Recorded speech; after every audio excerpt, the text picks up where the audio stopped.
This is Marvel Rivals. Heard of it? Probably. It's kind of the hottest hero shooter on the market right now. And for good reason, too. This game is a fascinating mix-up of the genre. Between the dynamic and fun heroes and villains that everyone knows and loves, to the amazingly implemented team-up mechanic, this game has it all. I'm here to get you started on your journey to be a hero. So let's get started with the basics. That is what I'm here for, after all. And we've got a lot to cover here. So suit up, and welcome to Rivals Kindergarten.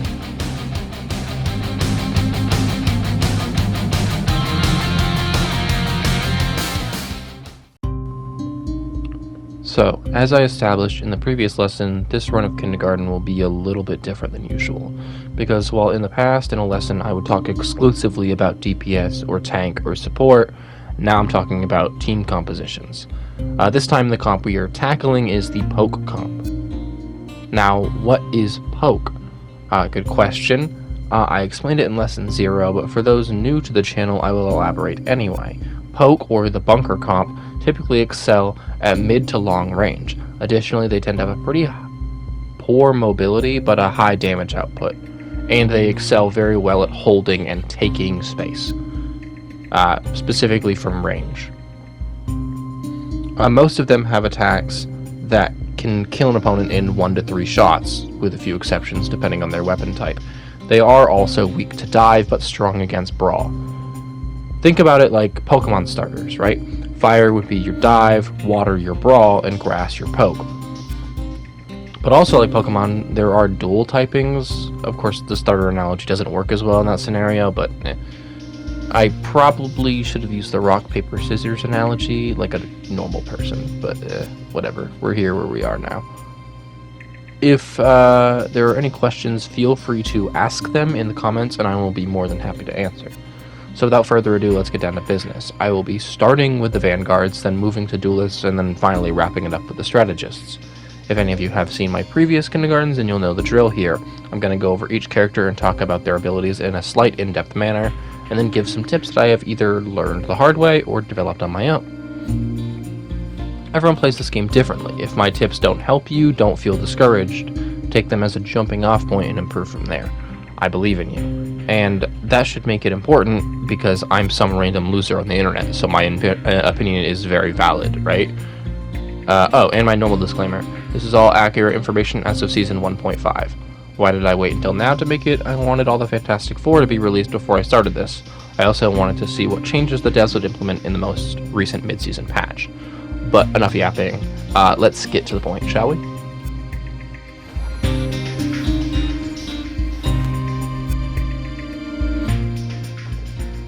Strange is a vanguard hero. I have him placed in poke because of his decent range and shield into primary fire playstyle.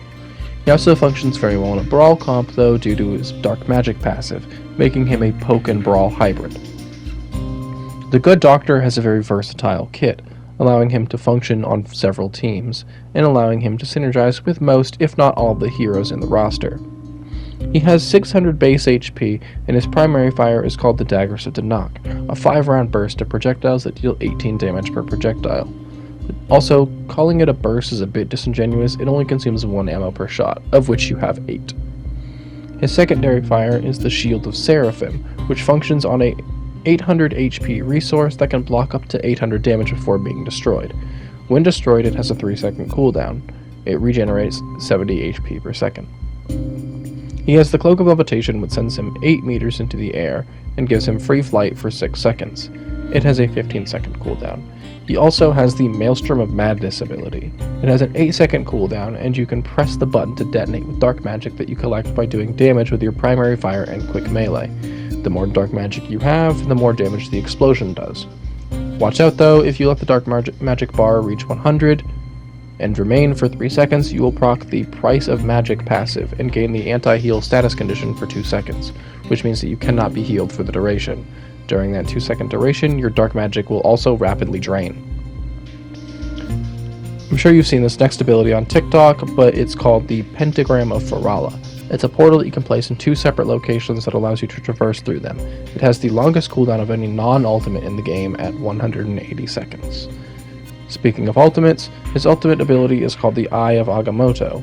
Upon activation, there is an animation and he unleashes the power of the eye, separating the souls of the enemy team within a 10-meter radius centered on Strange.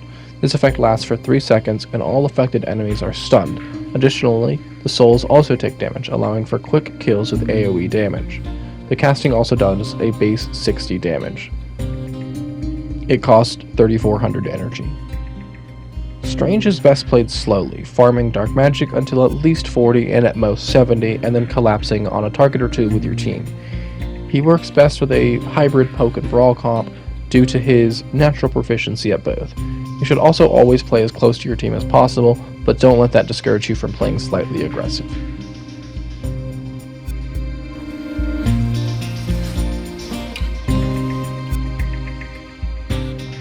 Up next is my personal favorite Vanguard, Magneto. A good way to describe him is like a hybrid between Sigma and Zarya from Overwatch. Personally, I lean more into the Zarya comparison than the Sigma one, but that's just because I prefer more brawly characters, and that means that yes, Magneto is also a poke-brawl hybrid.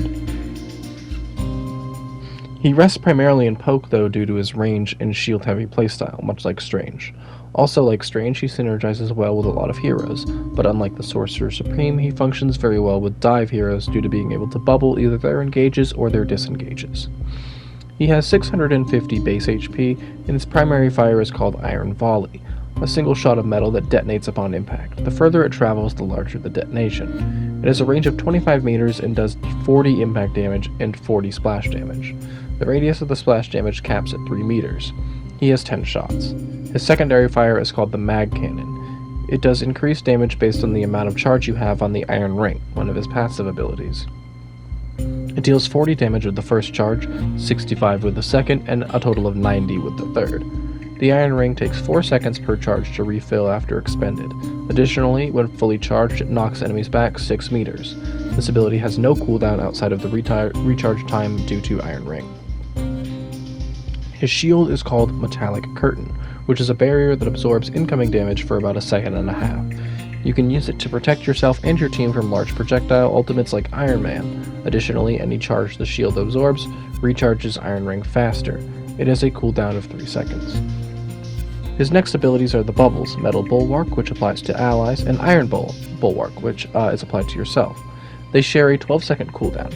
Each shield lasts for 2.5 seconds and has 300 HP. Additionally, much like the Curtain, any damage the Bubbles take is transferred to Iron Ring charge, a full charge every 100 damage. The Metal Bulwark has a range of 20 meters, meaning the ally you target with it must be within that range in order for you to apply it to them. Before I go into his ultimate, he has a second passive ability, Magnetic Descent, which functions as a slow fall by pressing the jump key while airborne. Now his ultimate is called Meteor M. Upon casting it, in a 15-meter radius around Magneto, all projectiles are consumed and added to the charge of damage. That process lasts for 4 seconds, during which, if it receives more than 800 damage, it will explode. But if the meteor doesn't explode at the end of the timer, or if you launch it early, it will detonate on the target area, dealing up to 300 damage depending on the charge, in a 6-meter radius. It costs 3100 energy. Magneto is best played as a defensive wall, keeping himself alive and his teammates. By cycling your cooldowns properly, you can make yourself and a few select teammates functionally unkillable.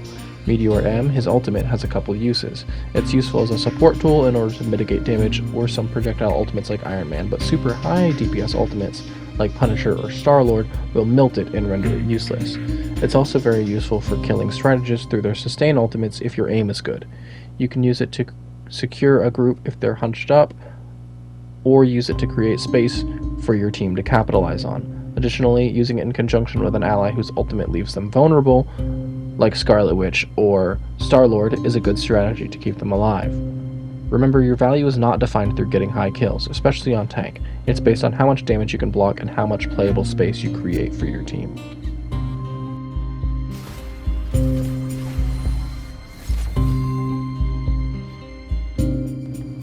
The last poke Vanguard is the mech suit wearing Penny Parker. And Ms. Parker is one of the most unusual tanks in any game I've ever played, because she's not really meant to frontline, nor is she meant to harass the enemy backlines as a diver. She's meant to either play in the middle of her team or in her own backlines. Penny is not a solo tank, by the way. She is probably the worst possible option for solo tanking past gold. Now, that might not be an issue for you personally, but I would not recommend her if you frequently find yourself tanking alone. Of course, do whatever the fuck you want. Play whichever character you think is cool and you mesh with. I'm not going to dictate your playstyle, I'm simply giving my advice. Now, as for what she does. She has 650 HP at base health.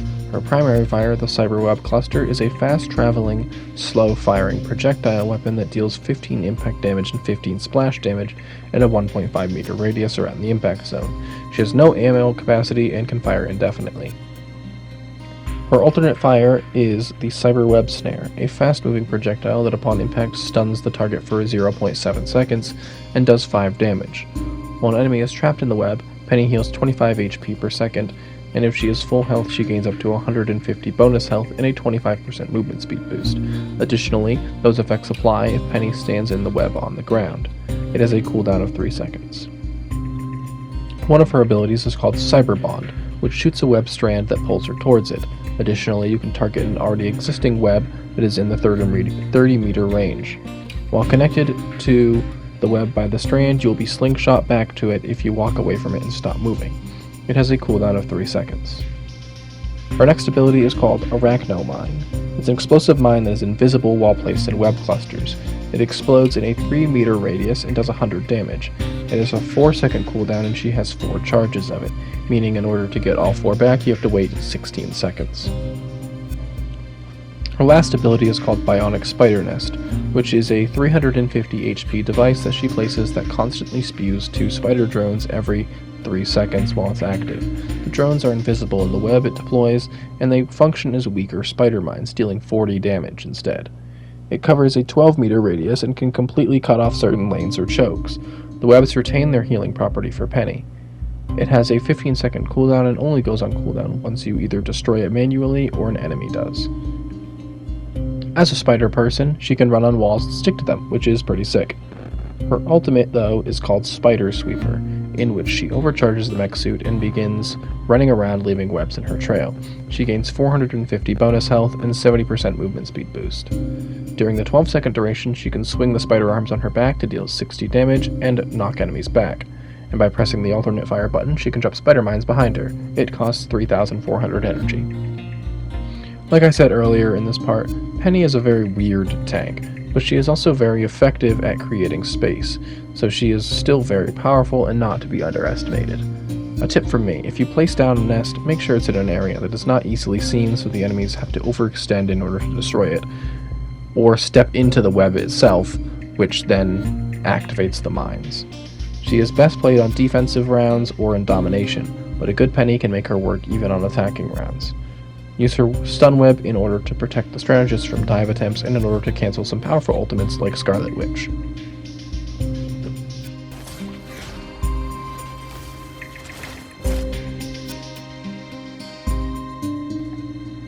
Widow is one of the most controversial heroes in the entire roster.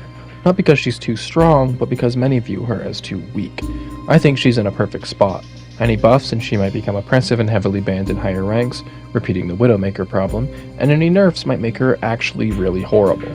As it stands right now, she's in a really healthy spot.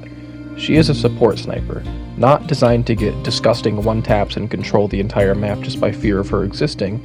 She is designed to set up other people to get kills. She has 250 base HP and 2 weapons, the first of which is her signature Red Room Rifle, which is a sniper rifle that deals 120 damage to the body and 240 to the head. It has an ammo capacity of 15 bullets. Her other weapon is the Widow's Bite Baton, which are melee weapons that deal 45 damage per hit.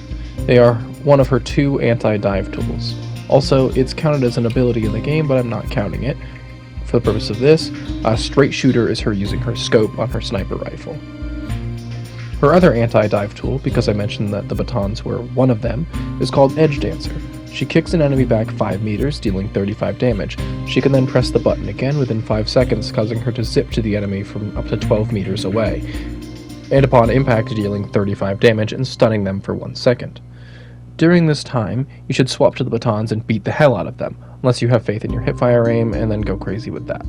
The ability has a 15-second cooldown. Her movement ability is called Fleet Foot, which gives her 33% movement speed boost for 10 seconds. During that time, she can power jump, which boosts her 33% higher than a normal jump. It has a resource bar that, once fully expended, has a cooldown of 4 seconds. Her ultimate ability is called Electroplasma Explosion. She toggles the rifle into what the game calls Destruction Mode, and the game forces you into a first-person hipfire. And after a 0.6 second charge up, you launch a fast-moving projectile that detonates for 170 damage in an 8-meter area, and covers a 2-meter area in plasma. It slows enemies caught in it by 55%, and for the first 4 seconds after the impact applies, a 15% vulnerability effect to every enemy standing in it. The plasma lasts for 10 seconds. It costs 2,800 energy. Once again, like I said in the beginning, Widow is not designed to frag out unless she's being damage boosted. She's designed to either help an ally get a kill or confirm kills on low HP targets. She's a fairly difficult hero to play. You need to have a lot of mechanical skill in order to get true value out of her, so pick her up at your own peril.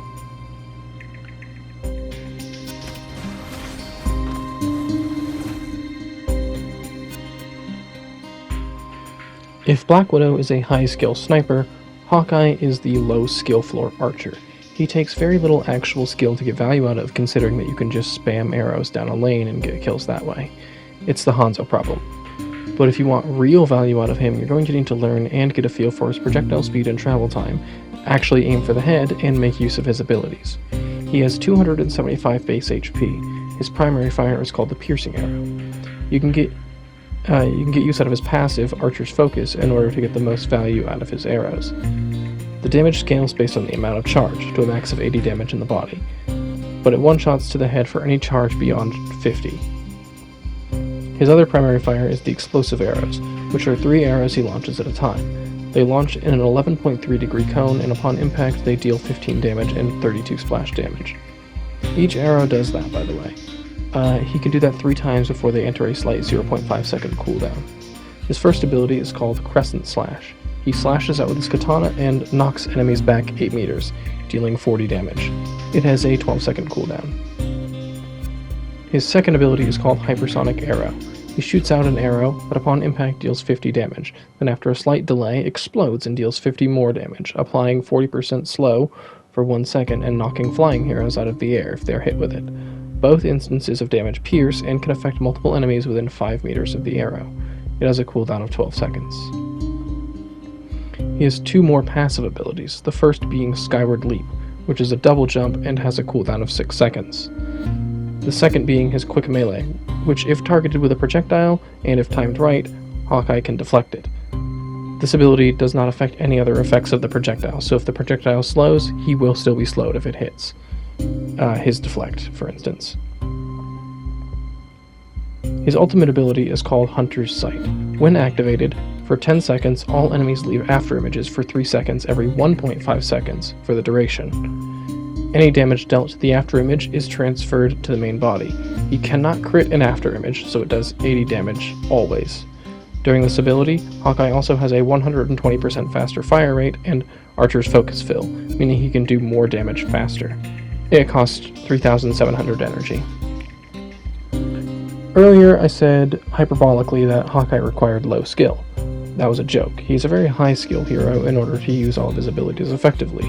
The problem with Hawkeye, especially with beginners, is that you can easily get value just by spamming arrows and popping ult. Please do not fall into that trap.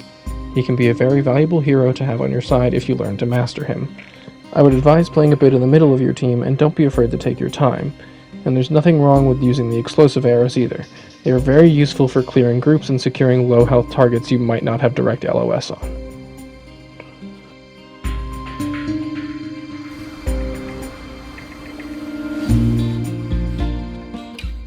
The Asgardian goddess of death, Hela. I'm not sure if she's Odin's daughter in this interpretation, but I suppose it doesn't really matter. One of the strongest heroes upon the game's launch, she has since fallen to the wayside a little, because she's been upstaged by Storm, Human Torch, and Iron Man. Triple flyer meta is gross. But luckily for the poor little ground players, Hela is hit scan, which means where she is aiming, her shots are hitting almost instantly.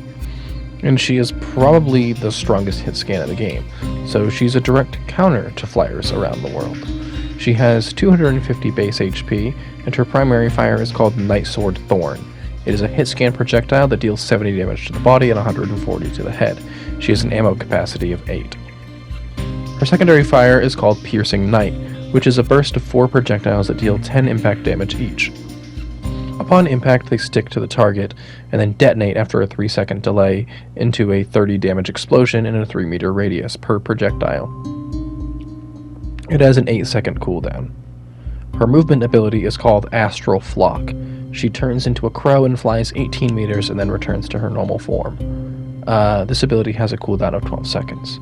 Her other ability is called the Soul Drainer. She throws an orb that displaces and stuns enemies within 3 meters of it. Additionally, after the 0.3 second stun, it detonates and deals 40 damage. It has a 12-second cooldown. Her 2 passive abilities are called Hell's Descent, which is a slow fall. A few of the heroes have a slow fall. The other is called Nostrand Crowstorm, which is activated by killing an enemy, which then has a 1.8 second delay before exploding in a 5-meter radius, dealing 80 damage to anyone in the radius. Her ultimate is called Goddess of Death. For the 10-second duration, she flies into the air above where she was standing and enters a first-person point of view, and begins hurling Nostrand crows that explode on impact, dealing 125 damage in a 6-meter radius. During this time, she has 1,000 health. If she is killed while in this ultimate, she just returns to the ground with the HP that she was at before she cast her ultimate. It costs 4,000 energy, which makes it not the most expensive ult, but a pretty expensive ultimate. Probably one of the most expensive in the entire game. Hela in the right hands can be downright oppressive, but she can be difficult to learn and get the hang of, much like Hawkeye. She should be playing in the middle of her team, or, unlike Hawkeye, on the high ground in the back line of the enemy.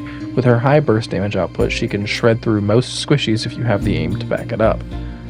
If you have a squishy low and manage to land a hit with your alt fire, not that it's particularly difficult, ignore them and let the explosion deal with it, and begin targeting other enemies. Your crow form is best used as an escape, and your stun pairs very well with the alternate fire. Try some combos out, is kind of the only advice I can give you. The only real experience you get with Hela is just by playing her.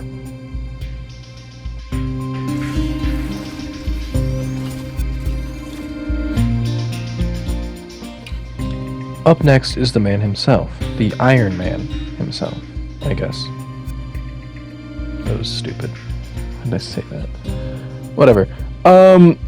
Fuck, now I gotta recover from that. That was unscripted, by the way.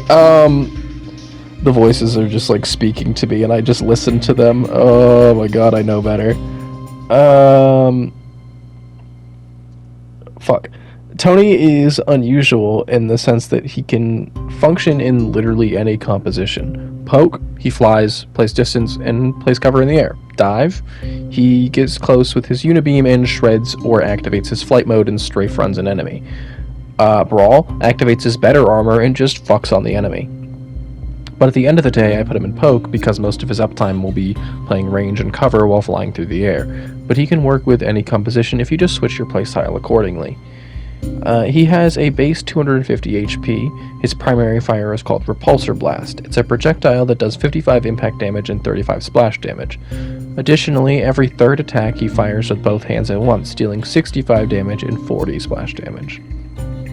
And shares an ammo count with his secondary fire, Unibeam, which deals 140 damage per second and has a range of 25 meters. They also both consume an unusual amount of ammo.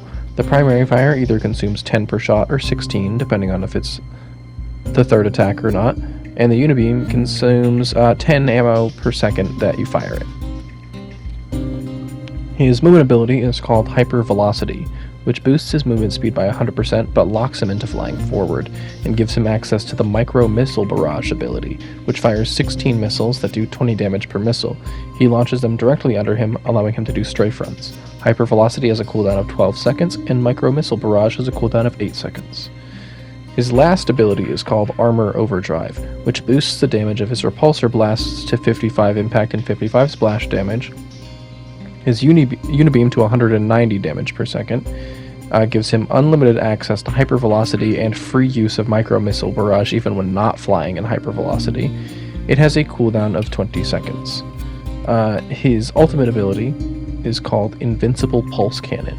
He launches a massive projectile that upon impact explodes in a massive 1000 damage, basically one-shotting every hero in the game. Additionally, as the projectile travels, it does 300 damage per second to those caught in the trail. It costs 2,800 energy. Anything I could say about Iron Man I already said in the beginning. Don't be afraid to be creative with him. He's probably, and by probably I mean definitely, the most versatile and flexible duelist hero in the entire game.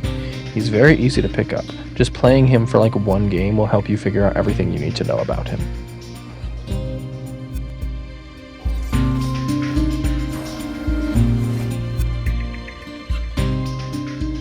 One of the most controversial heroes in the player base is Moon Knight. His entire kit has the unfortunate side effect of being incredibly frustrating to play against sometimes.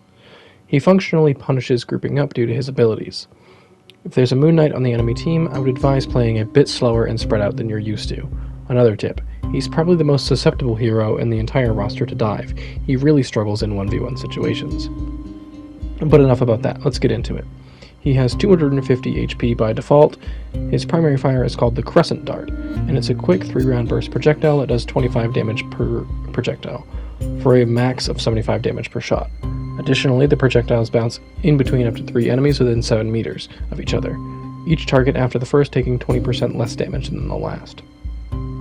His alternate fire functions very similar to his primary, and it's called Moonblade, a single large projectile that does 80 damage upon a hit before bouncing in between up to 3 enemies within 7 meters of each other. The 20% damage reduction in between targets is the same. It has a 6-second cooldown. His signature ability, and mostly what his entire kit is based around, is the Ancient Ankh, a projectile that he throws that sticks to any surface it makes contact with. If an enemy is hit by it, they are launched up, leaving them vulnerable for the follow-up. The Ankh counts as a person, so when Moon Knight throws either his primary or alt fire at an enemy in the 7-meter radius, or the Ankh itself, it will bounce off the Ankh. He can use this to hit enemies in sightlines that he can't really see. It has a cooldown of 12 seconds, and he can have up to 2 placed at a time. He has 2 movement abilities, the first being his Moonlight Hook, which functions as a grapple hook. Any surface within 25 meters of Moon Knight that he hits with the hook, he can pull himself towards. It has a cooldown of 15 seconds. Additionally, and this ability has no cooldown, Night Glider allows him to glide through the air, like Batman in the Arkham franchise. He doesn't move super fast, but it's for quiet pushes. He has 2 passive abilities, the first being a double jump called Rising Leap, which has a 6-second cooldown. The second is a melee combo called Triple Eclipse. On the third hit of a quick melee combo, Moon Knight will launch the enemy back 3 meters. His ultimate ability is called the Hand of Khonshu, which is a super high DPS ability that sends down 14 hands from the air of the target location that each do 150 damage. This ability lasts for 3 seconds. It's one of the highest DPS ults in the roster, and most of the time you will get killed before you even know he cast it, which adds to his frustrating reputation. It costs 2,800 energy. Something that you'll notice if you're playing Moon Knight is that he's deceptively simple. You don't need to have a very high mechanical skill in order to use him. His projectiles bounce and he has a very high damage per second. Additionally, he has access to a very easy to pull off true combo with his primary and alt fire with the Ankh. But remember what I said earlier, he is very weak to dive and cannot function well in 1v1s without his Ankhs. You should probably play him in the back on high ground in order to get the most value out of him, at least at first. As you play him more, you'll notice that he has a lot more value in other spots than that. But just start on the backline high ground until you get used to his playstyle. His playstyle, well, he truly exemplifies the meme of random bullshit go.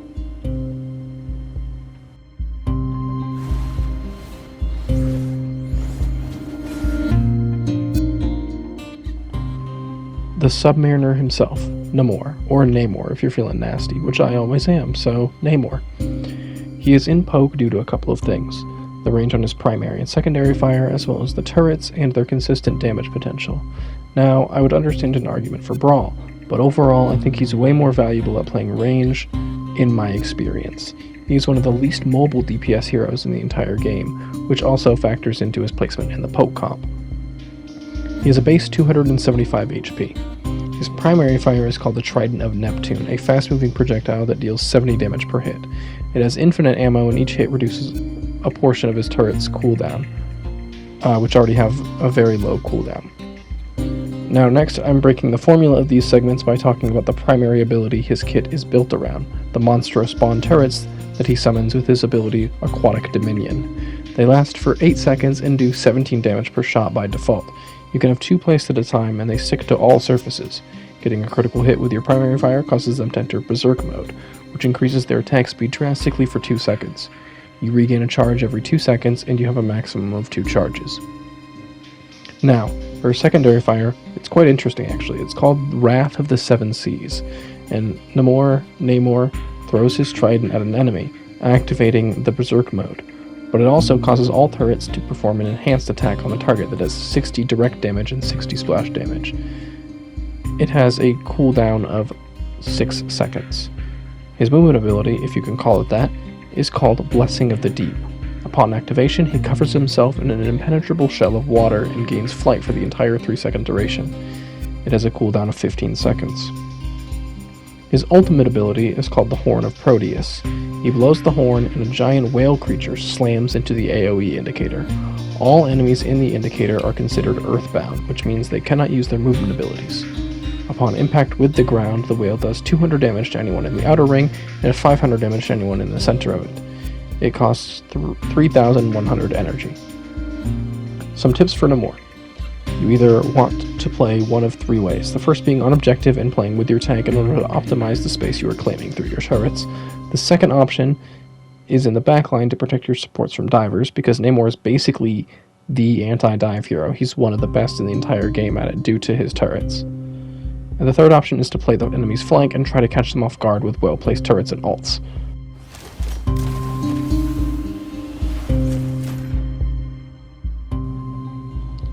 He's not a hero, he's the Punisher.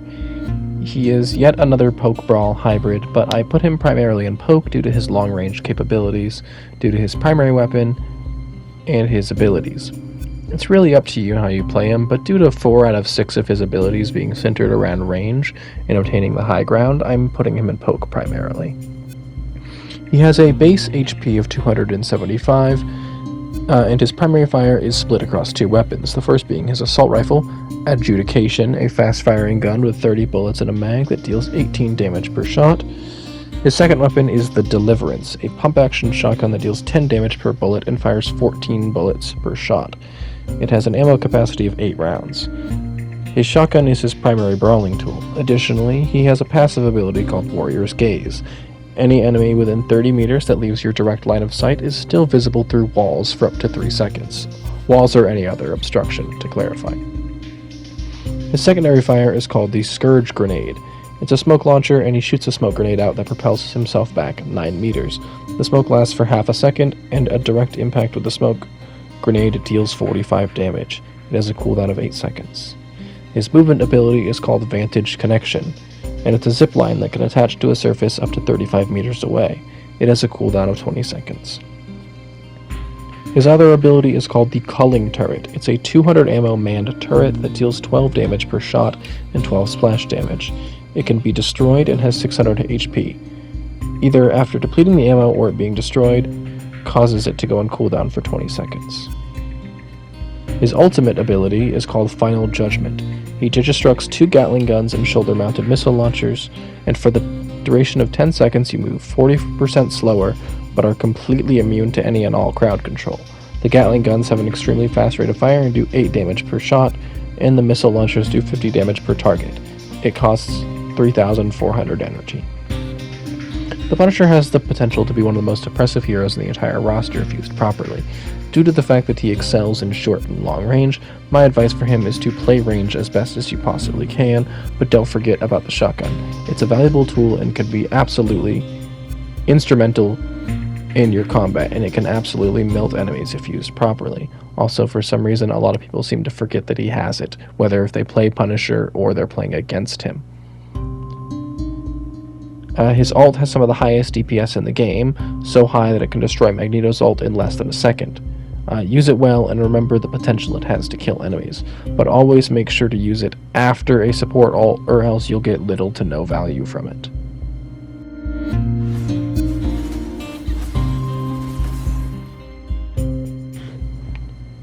There we go. 12 pages in, and we finally made it to the strategist role.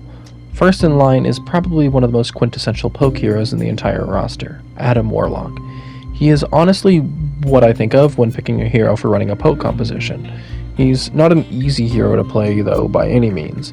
He's probably one of the hardest supports in the game to get any value out of, due to his big reliance on resource management and his complete and utter lack of self-defense beyond his damage output. He has a base HP of 250.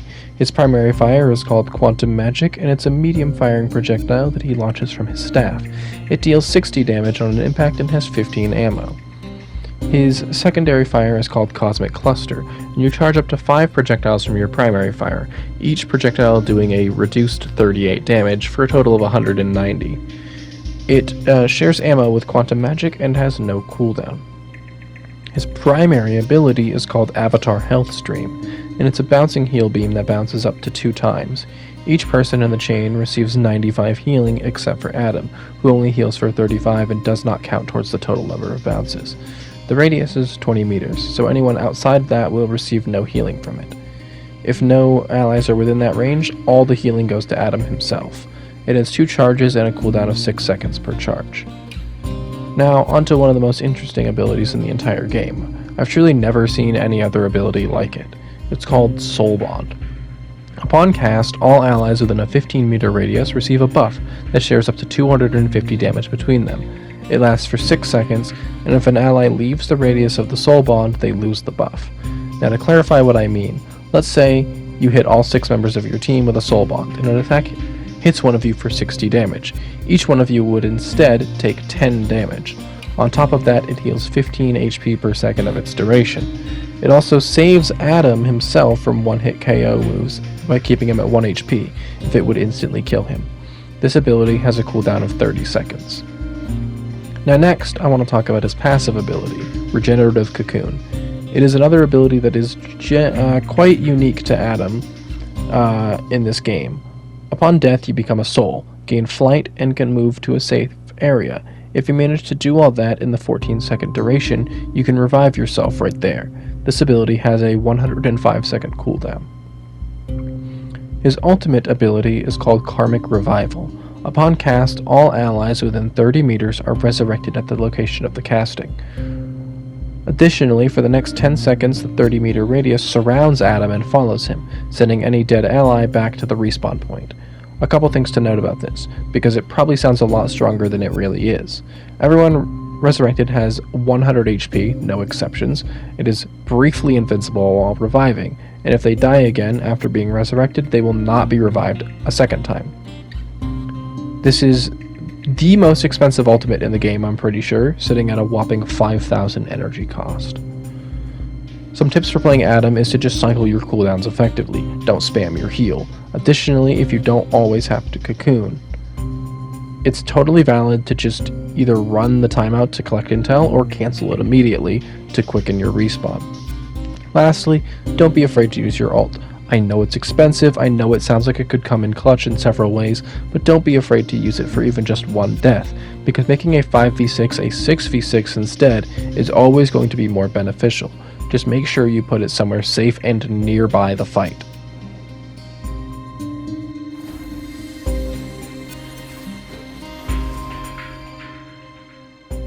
The God of Mischief is inbound, and remember how with Adam I said he was one of the hardest supports to play? Yeah, we'll meet one of the other ones.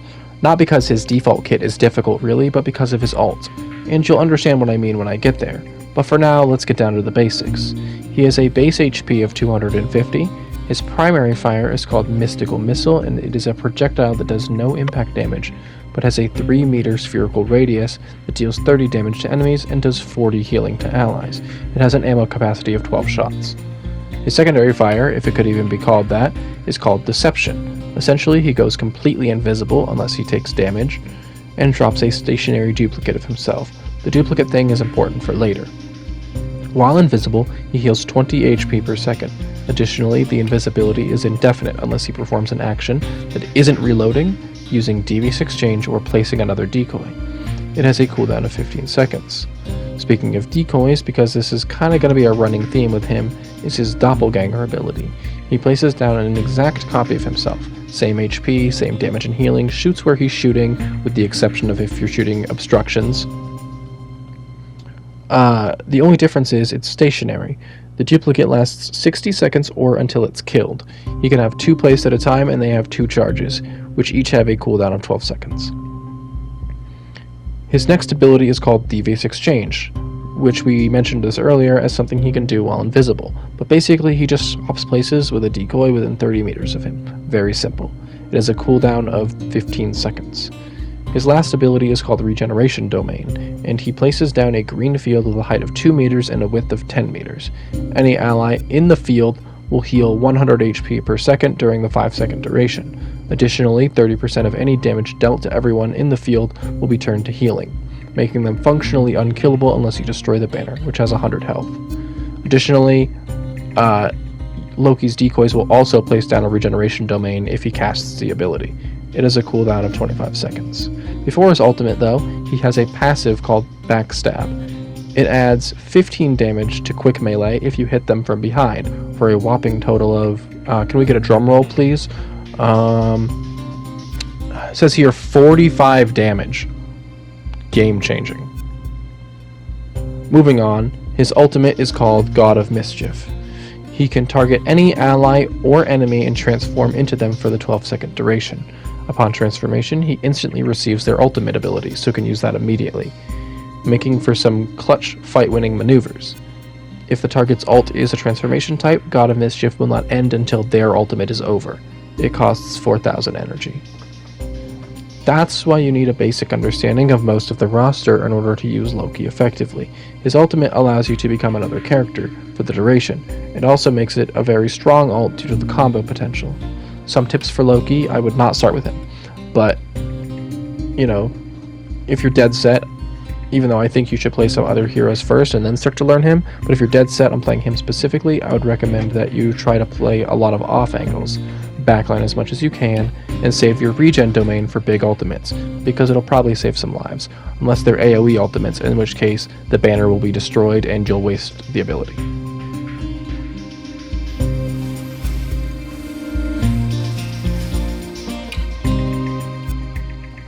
Last, but certainly not least, is NetEase's very own OC, their pride and joy, Luna Snow.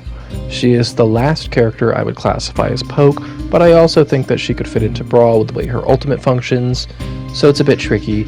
I would say overall, though, she fits into the Poke category better than the Brawl, but if you disagree, that's valid, I don't really care. Her base HP is 275, holy shit! And her primary fire is called Light and Dark Ice, a 3-round burst hit scan attack that does 20 damage per shot for a total of 60 damage. It also heals allies by the same amount if you hit them instead. She has an ammo capacity of 30. Her secondary fire is called Absolute Zero, and it's a slow-moving projectile that upon impact with an enemy deals 50 damage and freezes them solid for 2.7 seconds. If they are hit in the last 2.2 seconds of the freeze, they are freed early. It has a cooldown of 12 seconds. One of her other abilities is called Share the Stage, and she attaches the Idol aura to an ally. Any ally with the buff receives 35% more healing from her if she's targeting them, or 35% of the healing she gives to others. It has no cooldown. Next up is Ice Arts, an override ability. Upon cast for the duration, which is 6 seconds, her primary fire changes to a slightly faster piercing shot. It pierces through enemies and allies alike, dealing 50 damage to enemies and healing 75 HP to allies. It has a cooldown of 15 seconds. She also has 2 passive abilities. The first one, called Smooth Skate, which means that basically after 0.5 seconds, she begins skating on the ground, increasing her walking speed from 6 meters per second to 9.6 meters per second. And her second passive is called Cryo Heart, and essentially whenever she casts either Absolute Zero or Ice Arts, she gains a passive heal of 30 HP per second for 3 seconds. Last but not least is her ultimate ability, Fate of Both Worlds. Upon cast, she gains 250 overhealth and begins to dance, a field surrounding her. Any ally within the field is healed for 250 HP per second. Additionally, she can toggle the heals to a damage boost, which increases allies' damage by 40%. While casting, she cannot attack or use any other abilities. This ability lasts for 12 seconds. It costs 4,500 energy as well. Some tips for Luna that I could give is always try to play near your DPS, so either they can protect you from getting dived, or you can keep them up as best as possible against a dive on their part. I don't really have any crazy tips for her, just use her ice arts to heal big groups and keep yourself alive. She also has a very strong kit in the right hands. Here's hoping that's you, eh? Holy shit. That was probably the longest script I've ever wrote. This was an undertaking for sure. Like I said at the beginning of the video, feel free to leave any questions in the comment section. I will try to answer them to the best of my ability.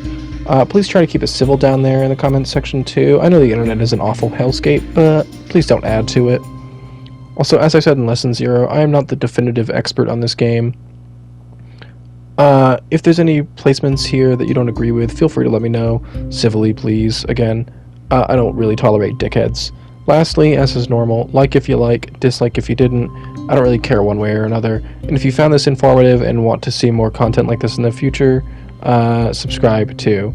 Again, up to you, still don't care. I think that's pretty much a wrap though, yeah? Yeah. Alright. Peace, class dismissed and all that.